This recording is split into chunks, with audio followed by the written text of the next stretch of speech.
안녕하세요. 먹을도감입니다. 조금 이른 무더위에 지쳐서 에어컨 앞에만 앉아 계시나요? 혹시 여름만 되면 축 늘어져서 아무것도 하기 싫고 그런가요? 오늘은 그런 여러분을 위한 특급 비밀 무기를 공개합니다. 바로 길가에서 흔히 볼 수 있는데도 99%의 사람들이 그냥 지나치는 이 식물입니다. 이름부터 범상치 않죠? 왕고들빼기, 여름나물의 왕이라 불리는 이 녀석이 여러분의 여름 무기력증을 완전히 날려버릴 천연 에너지 드링크라는 사실을 아시나요? 삼계탕, 장어구이만이 여름 보양식인 줄 알았다면 오늘 영상을 끝까지 보세요. 여러분의 상식이 완전히 뒤바뀔 겁니다. 왕고들빼기는 이름에서 알 수 있듯이 고들빼기보다 훨씬 크고 웅장합니다. 키가 무려 1m에서 2m까지 자라는 거대한 식물이에요. 가장 신기한 특징은 줄기를 자르면은 하얀 우유 같은 액체가 나온다라는 점입니다. 이게 바로 왕고들빼기의 핵심 비밀인데 나중에 자세히 설명해드릴게요. 잎은 깃털 모양으로 깊게 갈라져 있고 가장자리에 작은 가시 같은 톱니가 있어서 만지면은 약간 따끔합니다. 하지만 이것도 왕고들빼기만의 특별한 방어 메커니즘이에요. 이제 여러분이 가장 궁금해하실 왕고들빼기의 놀라운 효능을 공개하겠습니다. 과학적으로 검증된 것들만 말씀드릴게요. 첫 번째, 무기력증 회복에 정말 탁월합니다. 여름철 더위로 인한 기력 저하와 만성 피로를 확실히 잡아줍니다. 특히 40대 이후 여름마다 찾아오는 그 지긋지긋한 축 늘어지는 느낌, 왕고들빼기가 해결사 역할을 합니다. 두 번째, 어열 제거 효능이 놀랍습니다. 혈액순환을 개선해서 손발 저림이나 어깨 결림 같은 증상을 완화시켜줍니다. 하루 종일 컴퓨터 앞에 앉아있는 직장인들에게는 정말 구세주 같은 존재죠. 세 번째, 신장 기능 개선에 효과적입니다. 이뇨작용을 촉진해서 체내 노폐물 배출을 돕고 여름철 붓기 완화에도 탁월합니다. 아침에 일어나면 얼굴이 퉁퉁 부어있는 분들 주목하세요. 네 번째, 소화기 건강 증진에 도움을 줍니다. 위장 기능을 활성화시켜서 여름철 식욕부진과 소화불량을 개선합니다. 더위 때문에 입맛 없을 때 왕고들빼기 무침 한 접시면 입맛이 확 돌아올 거예요.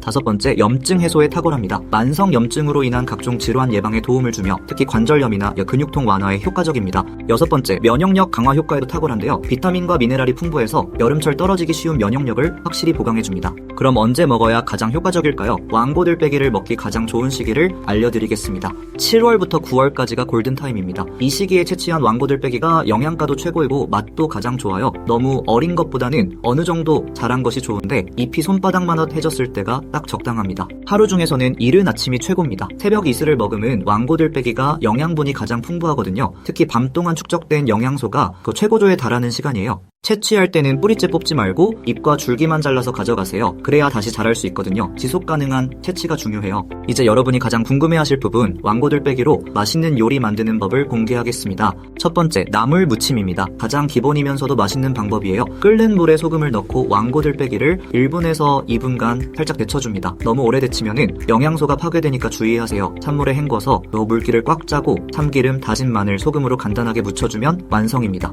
고소하면서도 시원한 맛이 일품이에요. 두 번째, 김치로 담그는 방법입니다. 배추김치 담그는 방법과 거의 비슷해요. 왕고들빼기를 소금에 절여서 물기를 빼고 고춧가루, 마늘, 생강, 젓갈로 양념을 만들어 버무려주면 됩니다. 왕고들빼기 특유의 쌉쌀한 맛이 김치의 감칠맛을 한층 더해줘요. 세 번째, 국으로 끓이는 방법입니다. 된장국이나 미역국에 넣으면 정말 시원하고 개운한 맛이 납니다. 여름철 입맛 없을 때 이만한 게 없어요. 끓는 물에 된장을 풀고 왕고들빼기를 넣어서 한 소끔 끓여주면 완성입니다. 네 번째, 생으로 먹는 방법입니다. 어린 잎은 쌈채소로 사용하거나 샐러드에 넣어도 좋아요. 다만 쓴맛이 좀 강하니까 처음에는 조금씩만 드세요. 익숙해지면은 그 쓴맛이 오히려 중독성 있게 느껴질 거예요. 다섯 번째, 차로 우려서 마시는 방법입니다. 말린 왕고들빼기를 끓는 물에 5분 정도 우려내면 은은한 향과 함께 건강차가 됩니다. 여름철 냉차로 마셔도 좋고 따뜻하게 마셔도 좋아요. 여섯 번째, 장아찌로 담그는 방법입니다. 줄기 부분을 깨끗이 씻어서 간장이나 된장에 박아두면 아삭한 식감의 장아찌가 완성됩니다. 밥 반찬으로 정말 좋아요. 이제 왕고들빼기에 대해 꼭 알아야 할 놀라운 포인트들을 공개하겠습니다. 이건 정말 신기한 사실들이에요.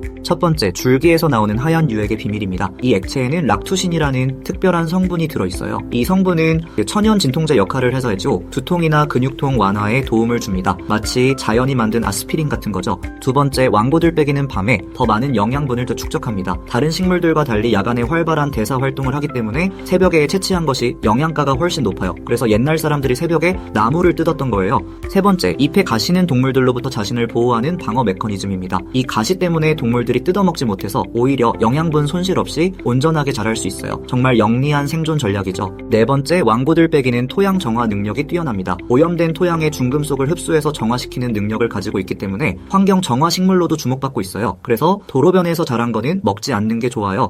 다섯 번째, 크기가 클수록 약효가 강해집니다. 일반적으로는 어린 것이 부드럽고 맛있다고 생각하지만 왕고들빼기는 클수록 락투신 함량이 높아져서 건강 효과가 더 커요. 여섯 번째, 왕고들빼기는 가뭄에 엄청 강한 식물입니다. 뿌리가 깊게 뻗어서 지하수를 끌어올릴 수 있거든요. 그래서 사막화 방지 식물로도 연구되고 있어요. 7번째, 왕고들빼기의 씨앗은 민들레처럼 바람에 날려서 퍼집니다. 하지만 민들레보다 훨씬 크고 무거워서 멀리 날아가지는 못해요. 그래서 한 곳에 군락을 이루며 자라는 특징이 있어요.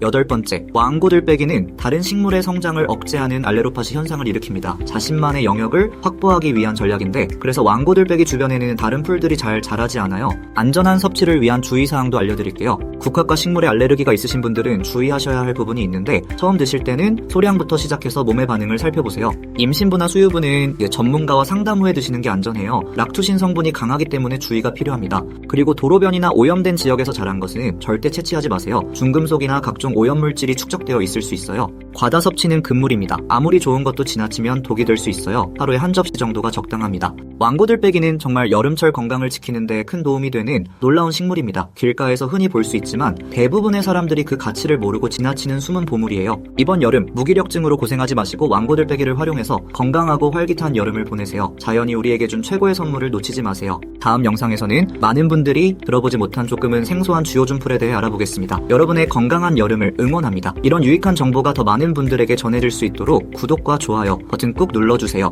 여러분의 작은 클릭 하나가 더 좋은 콘텐츠를 만드는 큰 힘이 됩니다.